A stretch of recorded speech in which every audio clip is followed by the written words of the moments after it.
Olá pessoal, bem-vindos de volta ao curso de Estrutura de Dados e Algoritmos com Java.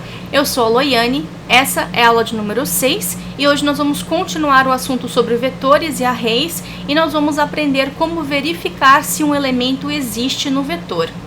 Na aula passada nós implementamos esse método busca, em que a gente retorna o elemento de uma determinada posição do vetor, e hoje a gente quer implementar um método para poder descobrir ou verificar se um determinado elemento existe no vetor. Então a gente vai sobrescrever esse método busca, modificando a assinatura do método, ou seja, a gente vai modificar o tipo de retorno e também o tipo ou então a quantidade de parâmetros que esse método recebe. Então vou copiar aqui esse método, que é só para a gente ter um ponto de início. Quando a gente quer verificar se um elemento existe ou não dentro de uma determinada coleção, a gente pode retornar um booleano para identificar se aquele elemento existe ou não. Então, por exemplo, a gente pode começar declarando o tipo de retorno do nosso método como boolean. E aqui, ao invés de passar a posição, eu quero passar o elemento em si.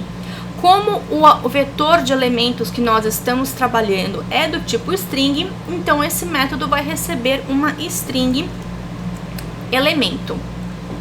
Aqui então a gente vai ter que verificar se o elemento existe ou não. Nesse caso, nós vamos fazer um algoritmo de busca. O algoritmo de busca mais simples que existe é o algoritmo chamado busca sequencial. O que acontece nesse algoritmo? A gente vai de posição em posição do nosso vetor e a gente vai verificar se aquele elemento é o elemento que a gente está procurando. Se é o elemento que a gente está procurando, beleza, podemos retornar ou true ou então retornar alguma outra coisa, por exemplo, como o próprio elemento ou a posição que ele se encontra. E se depois da gente iterar e verificar todas as posições do vetor e o elemento não estiver lá, então é porque o elemento não existe. Aí a gente pode retornar falso, a gente pode retornar qualquer outra coisa.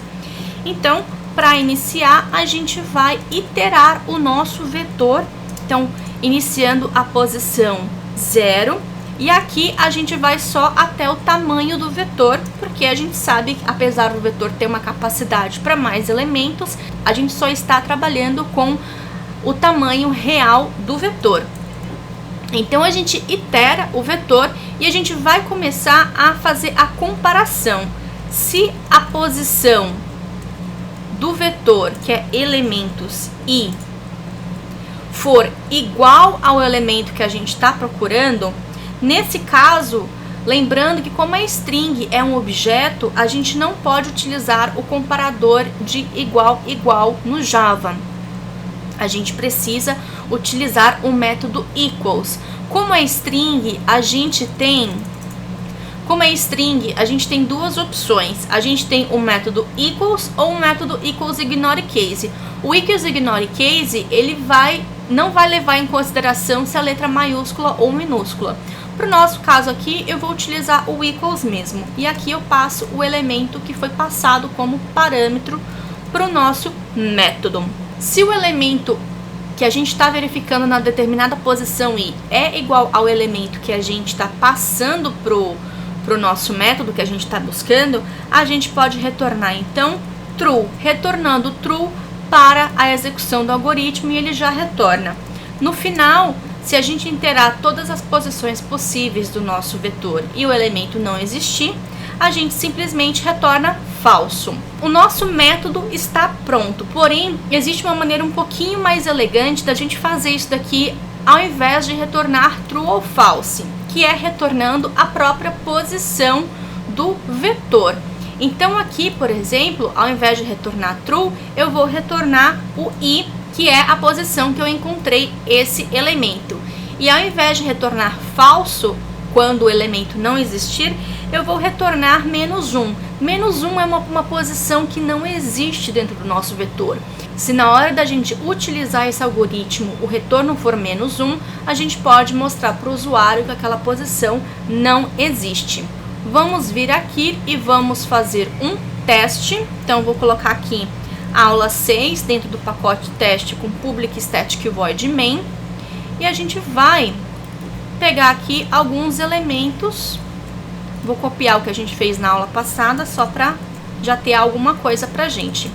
System out, a gente pode fazer uma busca, vetor.busca, vou passar aqui uma string, o elemento 1.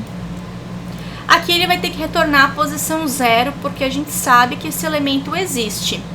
Se eu colocar, por exemplo, esse elemento com a letra maiúscula, ele vai me retornar -1, porque esse elemento com a letra maiúscula não existe, só existe o elemento 1. Eu posso vir aqui também e colocar, por exemplo, o elemento 4. O elemento 4 também não existe, então aqui ele me retorna 0 e aqui ele vai me retornar -1. Essa então foi a aula de fazer busca sequencial dentro de um vetor. Vocês também têm um código-fonte nos slides. E é isso, pessoal. Na próxima aula nós vamos aprender como adicionar um elemento em qualquer posição. Lembrando que todo o material de apoio está disponível lá no portal de treinamentos e vocês também podem obter o certificado desse curso quando a gente terminar ele. E é isso, pessoal. Espero que vocês tenham curtido mais essa aula. Eu vou ficar esperando pelo feedback de vocês. E, por favor, não esqueçam de dar aquele joinha aqui no YouTube para poder ajudar com a divulgação do curso. Até a próxima!